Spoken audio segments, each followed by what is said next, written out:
நற்செய்தி வாசகம். மத்திய எழுதிய நற்செய்தி 10ஆம் அதிகாரம். ஆண்டவரின் உயிருள்ள வார்த்தைகள் 1-7 முடிய. இயேசு தம் சீடர் 12 தம்மிடம் வரவழைத்தார். தீய ஆவிகளை ஓட்டவும் நோய் நொடிகளை குணமாக்கவும் அவர்களுக்கு அதிகாரம் அளித்தார். அத்திருத்தூதர் 12 பெயர் பின்வருமாறு: முதலாவது பேதுரு எனும் சீமோன், அடுத்து அவருடைய சகோதரரான அந்திரேயா, செபதேயுவின் மகன் யாக்கோபு, அவருடைய சகோதரர் யோவான், பிலிப்பு, பர்த்தலேமேயு, தோமா, வரி தண்டுபவர் ஆகிய மத்தேயு, அல்பேயுவின் மகன் யாக்கோபு, ததேயு, தீவிரவாதியாய் இருந்த சீமோன், இயேசுவை காட்டி கொடுத்த யூதாஸ் காரியோத்து. இயேசு இந்த 12 அனுப்பிய போது அவர்களுக்கு அறிவுரையாக கூறியது: பிற இனத்தாரின் எப்பகுதிக்கும் செல்ல வேண்டாம், சமாரியாவின் நகர் எதிலும் நுழைய வேண்டாம், மாறாக வழி தவறிப்போன ஆடுகளான இஸ்ரேல் மக்களிடமே செல்லுங்கள். அப்படி செல்லும்போது விண்ணரசு நெருங்கி வந்துவிட்டது என பறைசாற்றுங்கள். இது வாழ்வு தரும் கிறிஸ்துவின் நற்செய்தி. கிறிஸ்துவே உமக்கு புகழ். ಮತ್ತಾಯ ಅಧ್ಯಾಯ 10 ವಚನ 1-7. ಯೇಸು ತನ್ನ 12 ಮಂದಿ ಶಿಷ್ಯರನ್ನು ಒಟ್ಟಿಗೆ ಕರೆದು ಅವರಿಗೆ ದುರಾತ್ಮಗಳನ್ನು ಬಿಡಿಸುವುದಕ್ಕೂ ಎಲ್ಲ ತರಹದ ವ್ಯಾಧಿ ಮತ್ತು ಕಾಯಿಲೆಗಳನ್ನು ವಾಸಿ ಮಾಡುವುದಕ್ಕೂ ಅಧಿಕಾರ ಕೊಟ್ಟನು.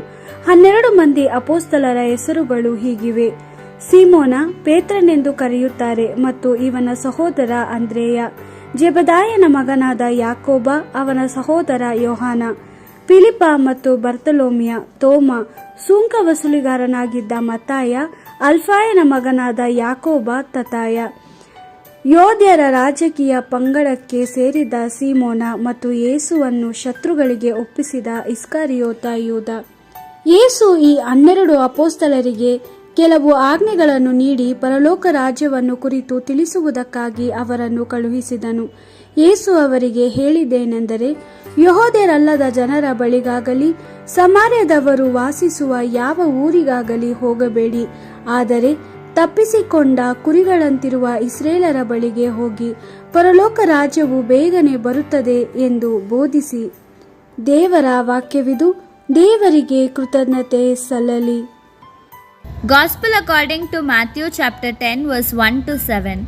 Then he called his 12 disciples to him and gave them authority over the unclean spirits to drive them out and to heal every disease and sickness.